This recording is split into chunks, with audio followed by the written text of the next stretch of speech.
utembee huku ama our leaders wenye wanajua Mong'etho, mjitokeze mkuje mtuambie juu mko huku, na kama mfanyi hizi vitu tunataka hapa ground, tuko na viongozi wengine hapa ground tunataka kuwaweka, so make sure kitu mnafanya huko, na mko na miezi kidogo, jini miezi ngapi? 16 15 yeah, viongozi mko na only 16 months. Jitokezeni bwana, mfanye vitu zinahitajika. Mong'etho barabara sipitiki, hata barabara tu ndogo ya kutoka kwa lami kuingia Mong'etho haipitiki.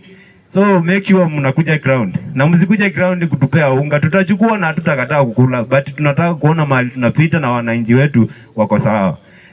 Wamama wetu wakapo hivi wanataka kuendea huyo mama mboga, unataka kusema tunalinda mama mboga. Mama mboga ana mahali pa kupita, akienda kwa soko, soko iko Juja lakini hawezi fika, barabara ni mbaya. Akienda kwa soko anaanguka, anaumia. Akiumia hana njia mzuri ya kumpeleka tena hospitali. Yeye ameumia, sili anataka kwenda hospitali lakini njia ni mbaya. So jitokezeni, na tunaomba mjitokeze, lakini kama mkuji tuko na kadi, na hizo kadi mjue ni za nini. Si mnataka tushike kadi, tunashika sana. So hiyo ndio iko. Asante mheshimiwa.